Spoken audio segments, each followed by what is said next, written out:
बिस्मिल्लाहिर्रहमानिर्रहीम बिस्मिल्लाहिर्रहमानिर्रहीम। आज हम आते हैं फाइनली एक ही टॉपिक का। अब ये चौथा हिस्सा है, इसमें आज फाइनलाइज हो जाएगा। यहाँ तक हम पढ़ चुके हैं एम्पेरिकल फार्मूला क्या है, मॉलिक्यूलर फार्मूला क्या है, कौन से कंपाउंड्स एम्पेरिकल फार्मूला शो करते हैं, कौन से कंपाउंड्स दोनों शो करते हैं, कौन से कंपाउंड्स दोनों शो करते हैं, डिफरेंट है या सेम है। वो पॉइंट सारे के सारे हो गए।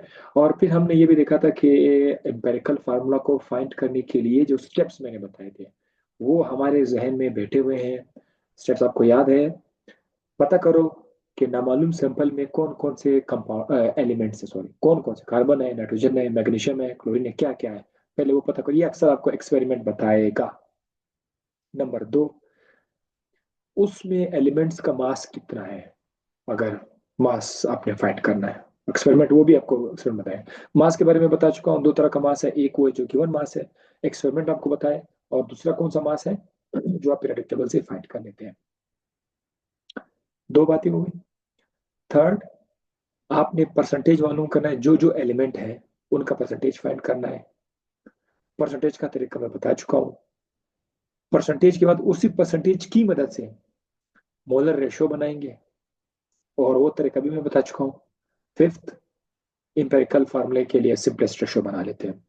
ये 5 स्टेप्स हमने याद किए हुए हैं। जब भी सवाल आएगा इंपेरिकल फार्मूला को फाइंड करने का यही तरीका होगा, ठीक है। बस सिर्फ इतना आपने देखना है, आपने सिर्फ इतना देखना है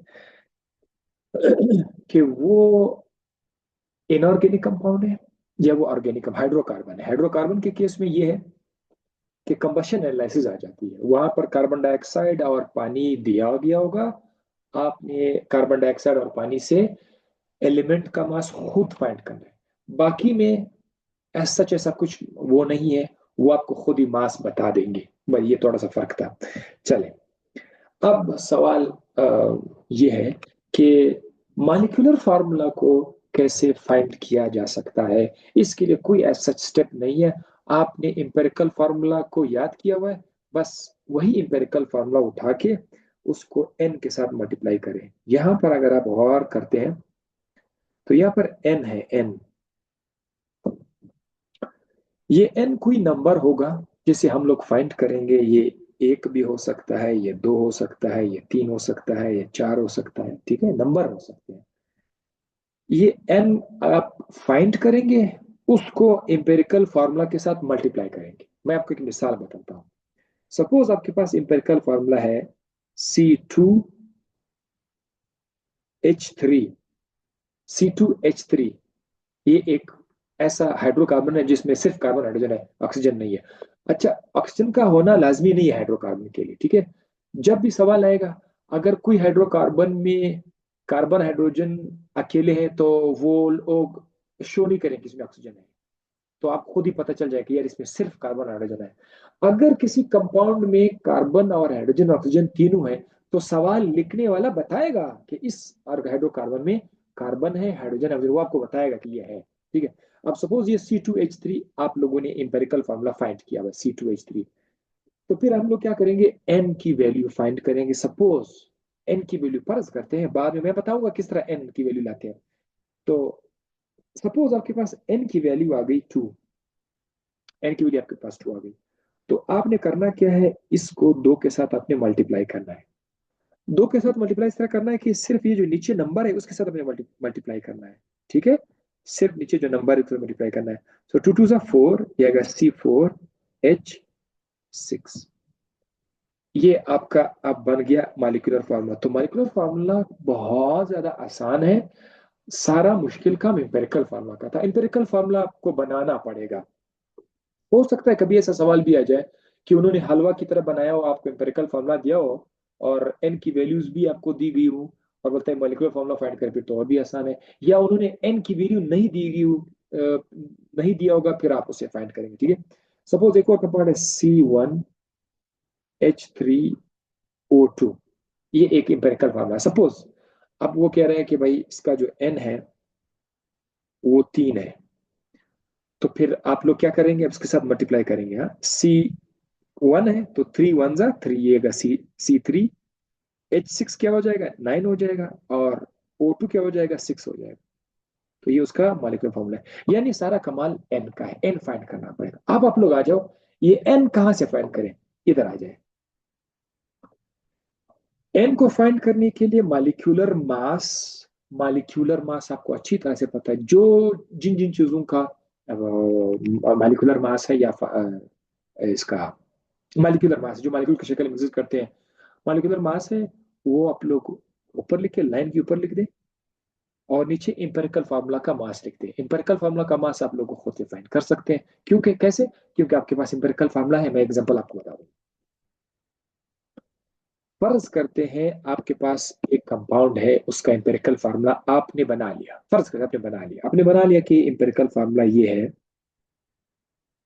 C1H2O1। सपोज ये एक इंपेरिकल फार्मूला है, आपने बना लिया। अगर मैं आपसे कह दूं कि भाई इस कंपाउंड का मॉलिक्यूलर मास, इस कंपाउंड का मॉलिक्यूलर मास, मॉलिक्यूलर में, अभी तक तो ये इंपेरिकल फार्मूला है, तो इसका जो मास आएगा, इस कंपाउंड का जो मास आएगा, उसका नाम होगा एम्पेरिकल फार्मूला मास। वो तो हम लोग फाइंड कर लेंगे। लेकिन आपको सवाल में उन्होंने दिया गया होगा कि जनाब आप पहले एम्पेरिकल फार्मूला फाइंड करें, एक सैंपल है ना, मालूम सैंपल है, आप उसका एम्पेरिकल फार्मूला फाइंड करें, और उसका जो मॉलिक्यूलर फार्मूला है वो है 180। सपोज उन्होंने दे दिया 180, ये उसका मॉलिक्यूलर मास है। तो बस आपने एन फाइंड करना है। आप इंपेरिकल फॉर्मूला का मास कैसे बनाते हैं, जैसे आपको मैंने शुरू वाले लेक्चर में बताया था। कार्बन का एटॉमिक मास पीरियोडिक टेबल में कितना है, देखो पीरियोडिक टेबल जिस जिस स्टूडेंट के पास नहीं है कोई फायदा नहीं होगा। आपके पास पीरियोडिक टेबल का होना बहुत ज्यादा लाजमी है। और मैं आपको सजेस्ट करूंगा कि शुरू के कुछ एलिमेंट्स का आप लोग याद किया करें, जैसे भी याद कर सकते हो। लिथियम के 3 है, एटॉमिक नंबर याद करने से मास खुद ब खुद आ जाएगा। अक्सर ये है, एटॉमिक नंबर को डबल करने से उसका मास आ जाएगा, या उसमें एक जमा करने से उसका मास आ जाएगा। तो लिथियम का 3 है, बेरिलियम का 4 है, बोरोन का 5 एटॉमिक नंबर है। कार्बन का एटॉमिक नंबर 6 है, तो मास 12 हो जाएगा। कार्बन का एटॉमिक नंबर 6 है तो मास 12 हो जाएगा। नाइट्रोजन का एटॉमिक नंबर 7 है तो मास 15 हो जाएगा, 14 हो जाएगा, 14। ऑक्सीजन का 8 है तो मास 16 हो जाएगा। तो ये कुछ ऐसे एलिमेंट्स है जिसको अगर आप याद रखोगे तो ज्यादा बेहतर होगा। बाकी इस पर मैंने एक वीडियो लेक्चर भी मैंने रिकॉर्ड की हुई है। एक बार मैंने ग्रुप में भी शेयर किया था कि किस तरह से एटॉमिक मास को याद कर सकते हैं, वो तरीका भी था। अगर आपको वो तरीका नहीं आया, मुझे मैसेज करो, मैं आपको बता दूंगा कि ये तरीका है मास को याद करने का। चले, सो कार्बन का एटॉमिक मास 12 है, तो 12 कार्बन जो कि एक है ना, तो मैं इधर 12 लिख लेता हूँ। एटॉमिक मास 12 है तो 12, 12 12 वन 12। हाइड्रोजन का एटॉमिक मास एक है, तो 1 को 2 के साथ मल्टीप्लाई करेंगे तो प्लस 2 लगाएंगे।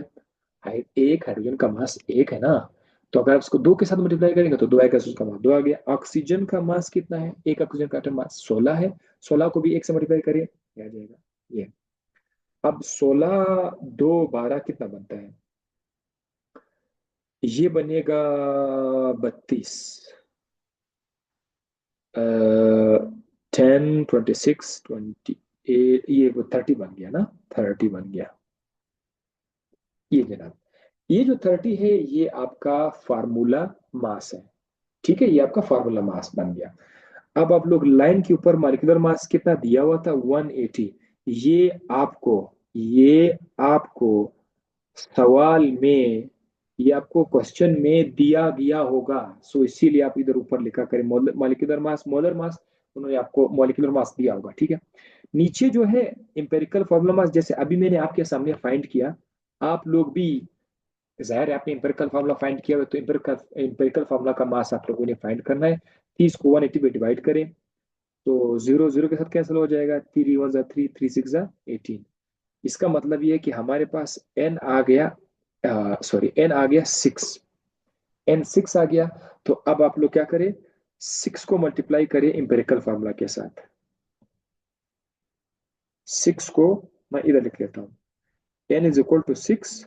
तो n multiply by empirical formula क्या है, C1H2O1। अच्छा, एन की वैल्यू क्या है, एन की वैल्यू है 6। तो 6 मल्टीप्लाई हो जाएगा C1 के साथ, H2 के साथ और O1 के साथ।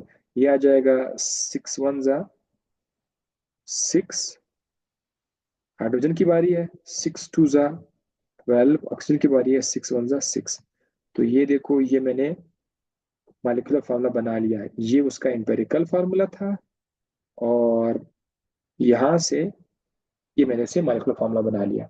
तो मॉलिक्यूलर फार्मूला बहुत आसान है, खाली अपने एन को फाइंड करना है, एन को फाइंड करने का तरीका आपको मैंने बता दिया, बस आगे चलते जाइए। अब आपके लिए मेरा एक छोटा सा होमवर्क है, और ये आप लोग इंशाल्लाह हर हाल में करोगे, परफॉर्म करोगे। अगर आपने वो वीडियोस गौर से देखे हुए, मैं गारंटी देता हूं कि आप लोग ये कर पाओगे इंशाल्लाह। और अगर आपको इधर कोई कंफ्यूजन है तो मुझसे पूछो, लेकिन मुझसे एकदम नहीं पूछना, क्योंकि आपको शुरू में थोड़ी मुश्किलात लगेगी, फौरन कहता है यार बस जल्दी पूछो इसका जवाब। नहीं नहीं नहीं, थोड़ा सा अपने आप को उस चीज पर ज्यादा टाइम लगाकर, थोड़ा सा ब्रेन को स्ट्रेस कंडीशन में लाना है। हम लोग बोलते हैं अपने आप को स्ट्रेस, नहीं, जब सवाल जिम्मे का थोड़ा सोचना पड़ता है। मैं कहता हूँ कि आप अपने आप को जो है ना वो बनाओ, गमजदा बनाओ, आप अपने आप को उसमें इन्वॉल्व करो, थोड़ा सोचो कि क्या मैं इसको नहीं कर सकता, अपना जोर लगाओ, बार लग इधर एक एंगल से पीछा करो, जैसे बिल्ली चूहे का पीछा करती, कभी एक एंगल से कभी दूसरे एंगल से, आखिरकार पकड़ लेते हैं। तो आप लोगों ने इसी तरह से तरीकाकार अख्तियार करना पड़ेगा हर जिंदगी के हर टॉपिक में। ये नहीं कि सिर्फ केमिस्ट्री है, हमेशा खुद से सोचो थोड़ा सा, सोचने के बाद आपका दिमाग खुद ब खुद उसके अंदर सोचना शुरू करेगा। जो लोग माइंड इस्तेमाल नहीं करते हैं, हलवा हलवा हलवा हलवा हलवा की तरफ जाना चाहते हैं, उनका दिमाग भी हलवा टाइप का बन जाता है, फिर वो उस दिमाग के अंदर आइडियाज नहीं आ सकते। ठीक है, ये एक आप लोग कर लो। क्या लिखा हुआ है कि 1 ग्राम, हाँ, 1 ग्राम सैंपल ऑफ ब्यूटेन। अब ब्यूटेन, देखो ब्यूटेन का मतलब ये है कि इस सवाल में उन्होंने ये नहीं दिखाया है कि हमारे पास एक सैंपल था उसमें कार्बन हाइड्रोजन ऑक्सीजन है, ये उन्होंने शो नहीं किया हुआ है। तो ब्यूटेन से ये अंदाजा हो गया कि ब्यूटेन का फॉर्मूला है C4। अच्छा, ये अभी मैं नहीं बताऊंगा, तो आप लोग को पहले से पता चल जाएगा। ब्यूटेन एक हाइड्रोकार्बन है, मैं सिर्फ इतना लिखूंगा, ये एक हाइड्रोकार्बन है, इसमें ऑक्सीजन नहीं है। ये एक गलती आपने नहीं करनी है, क्योंकि अगर इसमें ऑक्सीजन होता तो सवाल वाला जरूर उसको मेंशन करता। अब चूंकि सवाल वाले ने ब्यूटेन लिखा हुआ है, तो ब्यूटेन से आप लोगों ने कहा यार हाइड्रोजन और कार्बन तो पक्का है, ऑक्सीजन इसमें नहीं है। ऑक्सीजन होता तो वो लोग जरूर बता देते। वाज बर्न, इसको जलाया गया, और जलाने से आपको मैंने बताया था कि कार्बन डाइऑक्साइड प्रोड्यूस हुआ। कितना कार्बन डाइऑक्साइड प्रोड्यूस हुआ? 3.03 ग्राम कार्बन डाइऑक्साइड मिला, और कितना पानी मिला? 1.55 ग्राम। याद रखिए, जो मैंने आप लोगों को कंबशन एनालिसिस से एक सवाल कराया था, उसमें ऑक्सीजन का जिक्र भी मैंने किया था। ठीक है, ऑक्सीजन का जो था उसका परसेंटेज हम लोगों ने फाइंड किया था। लेकिन यहाँ आपके लिए उस तकलीफ को उठाने की जरूरत नहीं पड़ेगी ऑक्सीजन, क्योंकि ऑक्सीजन इस सवाल के अंदर है ही नहीं। ब्यूटेन बोला तो ब्यूटेन से अंदाजा हुआ इसमें सब हाइड्रोकार्बन है। If molecular mass of compound is 58। अब यहाँ पर आप लोग एक एक अंदाजा लगाओ। मॉलिक्यूलर मास आपको दिया गया, ये देखो मैंने कहा था कि सवाल के अंदर आपको ये देखो, उन्होंने मॉलिक्यूलर मास दिया हुआ है। जब उन्होंने मॉलिक्यूलर मास दिया, इसका मतलब ये लोग आपसे एक्सपेक्ट करते हैं कि ये जो स्टूडेंट है, ये पहले जाकर एम्पेरिकल फार्मूला को फाइंड करेंगे, फिर उसी एम्पेरिकल फार्मूले के को ये लोग एन के साथ मल्टीप्लाई करेंगे। लेकिन स्टूडेंट बेचारे के पास एन नहीं होगा, तो वो एन को फाइंड करने के लिए उसको मॉलिक्यूलर मास की जरूरत पड़ेगी। तो उन देखो उधर सवाल में उन्होंने दिया मॉलिक्यूलर मास को डिवाइड करना पड़ता है एम्पेरिकल फार्मूला मास पर। एम्पेरिकल फार्मूला मास तो आपके पास जाहिर है, जब आप लोग सवाल करोगे तब आपके पास एम्पेरिकल फार्मूला आएगा, और एम्पेरिकल फार्मूला के बाद आपको उससे आप मास भी बना सकते। ठीक है, सो अब देखिए सवाल में क्या, फाइंड इट्स मॉलिक्यूलर फार्मूला। कहता है आप लोग इसका मॉलिक्यूलर फार्मूला फाइंड करो। तो स्टूडेंट फौरन मॉलिक्यूलर फार्मूला फाइंड, भाई आप मॉलिक्यूलर फार्मूला कैसे फाइंड करोगे? मॉलिक्यूलर फार्मूला फाइंड करने के लिए आपको चाहिए एक चीज, आपको एन चाहिए, दूसरा आपको एम्पेरिकल फार्मूला चाहिए। तो एम्पेरिकल फार्मूला पहले आप फाइंड करो, वो स्टेप्स मैंने बताए थे उसको करो। जैसे ही आप करोगे मुझे जरूर इसका स्क्रीनशॉट भेजना, और गंदी गंदी राइटिंग नहीं करना, साफ सुथरा लिखो, स्टेप बाय स्टेप लिखो, ताकि मुझे भी मजा आए देखने में। बहुत सारे स्टूडेंट्स जब वो भेज देते हैं फीमेल से भी मेल से भी, तो बहुत ज्यादा गंदी गंदी जो लिखा होता है मुझे, मैं वो मुझे कहता मुझे समझ में नहीं आता उस तरह के। ठीक है, तो हम लोग थोड़ा सा खूबसूरत लिखा करें और मेथडोलॉजी आपका सही होना चाहिए।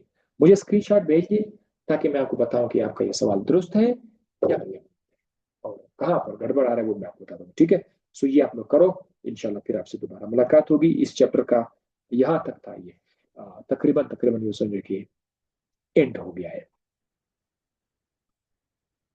I think yes.